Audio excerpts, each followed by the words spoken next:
Good morning students. आज का हमारा टॉपिक रहेगा प्रीपोजिशन। प्रीपोजिशन होती है एक ऐसा वर्ड जो किसी पोजीशन के लिए यूज़ किया जाए। पोजीशन मतलब प्लेस, जगह। किसी जगह पे अगर कोई चीज़ पड़ी हुई है उसके लिए कौन कौन से वर्ड्स हमने यूज़ करने हैं, वही प्रीपोजिशन है। हम ये जो प्रीपोजिशंस है ये स्लाइड के माध्यम से, स्लाइड की हेल्प से आपको समझाने का प्रयास करेंगे। होप सो आपको समझ आए। देखिए हमारी सबसे पहला जो पेज है, यहाँ ध्यान से देखिए हर एक चीज़ को। सबसे पहले हम बटवीन जो है प्रीपोजिशन उसका प्रयोग कर रहे हैं। बटवीन का अर्थ होता है बीच में। ये जो दो बॉक्सेस दिख रहे हैं उसके बीच में एप्पल पड़ा हुआ है, उसको हम क्या बोलेंगे? बटवीन। दो चीज़ों के बीच में जब कोई चीज़ पड़ी होती है उसको बटवीन। एक बुक है, बुक के आगे सामने की तरफ एप्पल है, वहाँ हम प्रीपोजिशन लगाएंगे इन फ्रंट ऑफ। उसी बुक के पीछे एप्पल है तो बिहाइंड। दो चेयर्स हैं, बिटवीन उनके टेबल है। जो ब्राउन वाली चेयर है उसको हम क्या बोलेंगे? To the left of. To the left of क्या? मैन। कोई मैन जो बैठा हुआ है उसके, या किसी टेबल के जो ब्राउन चेयर है वहाँ क्या आएगा? To the left of brown. जो चेयर है to the left of use होगा उसके लिए, to the left of table. और जो ग्रीन चेयर है वो to the right of table है। एक देखिए एक टेबल है, उसके नीचे एक एप्पल पड़ा हुआ है, इसको हम अंडर द टेबल कहते हैं क्योंकि टेबल के नीचे है। वैसे ही इन्होंने ओब्लिक करके बिलो लिखा है। बिलो का मतलब ये समझ सकते हो कि कोई तस्वीर लगी हुई है, उसके नीचे अगर कोई चीज़ लटक रही है, लगी हुई है, उसको हम बिलो कहते हैं। बुक के बिल्कुल ऊपर जो एप्पल है वो पड़ा हुआ है, उसको हम ऑन कहेंगे। बुक के इस तरफ अगर कोई चीज़ पड़ी है या कुछ दूसरी तरफ भी पड़ी होती, हम उसको नेक्स्ट टू ही कहते हैं। जो टच में नहीं है पर साथ में है उसे नेक्स्ट टू। ग्रीन चेयर वाला मैंने पहले कंसेप्ट दे दिया, जो है to the right of table, table के राइट में। ये अब आ गई आपकी नेक्स्ट स्लाइड। यहाँ देखो ध्यान से, डॉग्स दे रखे हैं। डॉग्स की हेल्प से हम क्या करेंगे? इन प्रीपोजिशंस को समझने का प्रयास करेंगे। देखो एक बॉल है और एक हट है, उसके बीच में डॉग बैठा है तो वो बटवीन है। मैंने पहले भी समझाया है एप्पल के एग्जाम्पल से। एक टेबल है, टेबल के ऊपर एक डॉग बैठा हुआ है, उसे हम क्या कहेंगे? ऑन। देखिए हट के पीछे की तरफ है, ठीक पीछे, बिहाइंड। देखिए डॉग जो है वो किसके साथ है? बॉल के नीचे है तो अंडर है। तो अगर कोई डॉग हट के आगे आ गया है, बीच साइड आएगा, बिल्कुल आगे आएगा, इन फ्रंट ऑफ आता है, बट ये थोड़ा सा साइड में है तो उसे बीच साइड बोलेंगे। डॉग अब हट के अंदर है तो इन आएगा। कोई भी चीज़ किसी चीज़ के अंदर हो तो वहाँ इन यूज़ होता है। डॉग देखो बॉल के साथ टच नहीं है, बट उसके ऊपर से जा रहा है तो अबव आएगा, टच नहीं होना चाहिए। टच होने से ऑन आता है, अबव कैसे आएगा? बॉल के ऊपर से वो जंप कर रहा है और वो डॉग जो है बॉल के साथ टच नहीं है। डॉग बॉल के बिल्कुल पास में बैठा हुआ है, वहाँ नियर आएगा। यहाँ नेक्स्ट टू नहीं आएगा, नियर आएगा, उसके पास है। देखो बिल्कुल बीच, बिल्कुल आगे जाकर बैठा हुआ डॉग इन फ्रंट ऑफ आएगा, हट के बिल्कुल आगे। एक और स्लाइड है अब आपके सामने, वहाँ पे एक क्वेश्चन दे रखा है, वेयर इज़ माई डॉग। यहाँ जो डॉग है वो कहाँ कहाँ पर है वो लिखा हुआ है। अब सेंटेंसेस के रूप में लिखा है, आपको इन सेंटेंसेस को ध्यान से पढ़ना है और उनको प्रैक्टिस करो ताकि आपको बार बार इंग्लिश लिखना बोलना आ जाए।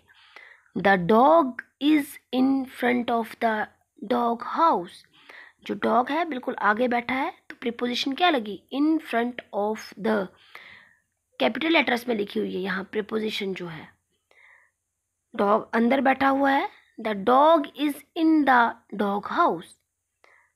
The dog is on the dog house, house के छत के ऊपर बैठा हुआ है। The dog is behind the dog house, उसके पीछे है। देखो the dog is next to the dog house, side पे हो तो नेक्स्ट टू आता है। इस स्लाइड को ध्यान से देखो, यहाँ पे प्रीपोजिशन ऑफ प्लेस है। यहाँ हम एट, इन और ऑन तीनों के बारे में बताएंगे सेंटेंसेस से। ध्यान से इसको समझना, आपको अच्छे से समझ आ जाएगा। एट हम स्कूल में अगर बच्चे हैं एट स्कूल लगाएंगे। अगर कोई जगह है, कोई बिल्डिंग, पर्टिकुलर बिल्डिंग दी है, at the Chrysler building. At the entrance, कोई खड़ा है एंट्रेंस के ऊपर गेट पे। एट द फ्रंट डेस्क, और कोई पहले डेस्क पे बैठा है, at the front desk. At the top of the page, page के बिल्कुल ऊपर की बात की जाए तो वहाँ भी एट आएगा।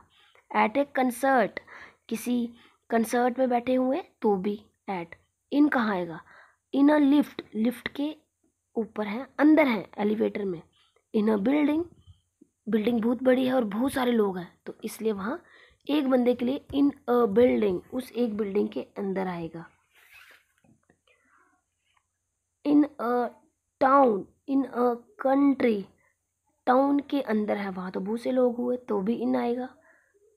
इन एन आर्म चेयर, जो सोफ़ा होता है ना उसे पहले तो सीख लो, इंग्लिश में आर्म चेयर बोलते हैं, और उसके बीच बैठना इन एन आर्म चेयर होता है। इन द बुक, बुक के अंदर। इन लंदन, लंदन तो पूरी की पूरी सिटी है ना, सिटी के अंदर आ गया तो इन। बट लंदन सिटी की अगर कोई प्लेस दी गई होती तो हम वहाँ एट लगाते। इसे अच्छे से प्रैक्टिस करो, कॉपियों पे लिखो। ऑन देखो, on a motor bike, motor bike कोई चला रहा है उसके ऊपर बैठा है, ऑन आएगा। ऑन अ वॉल, वॉल के ऊपर घड़ी है वहाँ ऑन अ वॉल आएगा। कोई खेत के बीच में है, on a farm. On the desk, desk के ऊपर रखा हुआ है तो ऑन आएगा ना। ऑन द पेज, पेज के ऊपर। ऑन अ हॉर्स, हॉर्स के ऊपर बैठा है वहाँ पे भी ऑन आएगा। इस प्रैक्टिस शीट को ज़्यादा अच्छे से देखो और समझो, और अगर आपको कुछ समझ ना आए कमेंट बॉक्स में आप लिखो, हम आपको और समझाने का प्रयास करेंगे, आपके आंसर्स जो हैं श्योरली देंगे। देखो अब हम नेक्स्ट स्लाइड कर रहे हैं प्रीपोजिशन ऑफ टाइम। इसमें भी इन, ऑन और एट यूज़ होता है। पहले हमने यूज़ की प्रीपोजिशन ऑफ प्लेस, अब हमने यूज़ करना है टाइम। इसको ध्यान से पढ़ो। इन मॉर्निंग के लिए यूज़ होता है, आफ्टरनून, इवनिंग के लिए, मंथ दिया है फरवरी के लिए, सीजन्स दिए हैं उनके लिए भी इन। अगर कोई सेशन दिया है 2013 लिखा है 2013 तो भी इन द 1990s। अगर ईयर प्रॉपरली दिया तो भी इन। ऑन देखिए किसके लिए दिया है, on Sunday, full day Sunday, जो डेज कोई भी होंगे। मंडे मॉर्निंग दिया हो तो भी ऑन, ट्यूसडे आफ्टरनून दिया हो तो भी ऑन। देखो टाइम नहीं दिया पर्टिकुलर इसलिए ऑन लिखा है। 5th of May, my birthday, holiday, a weekday, the weekend, इन सब के लिए ऑन यूज़ हो रहा है। एट देखो, at night, at 10:30, at noon, at midday, at midnight, at bedtime, at sunrise, at sunset, at the weekend. Okay, आप ये प्रीपोजिशंस ऑफ टाइम भी ध्यान से सीख लें, और ये जो स्लाइड है ये आपको बहुत हेल्प करेगी। अभी हमारी नेक्स्ट स्लाइड आती है। अभी हमारी ये जो नेक्स्ट स्लाइड है ये आपके लिए प्रैक्टिस शीट है। इस प्रैक्टिस शीट को ध्यान से करिए और कमेंट बॉक्स में इनके आंसर्स लिख के दीजिए। जो पीछे जितनी भी स्लाइड्स हैं उनको आप बार बार देखें ताकि आपको अच्छे से समझ आ जाए। उसके बाद लास्ट में इस स्लाइड को पूरा करो और जो आंसर्स हैं वो कमेंट बॉक्स में लिखो। ये जो प्रीपोजिशन है बिल्कुल बेसिक्स है। तो थैंक यू। ऐसी वीडियोस और देखने के लिए हमारे चैनल को सब्सक्राइब करें।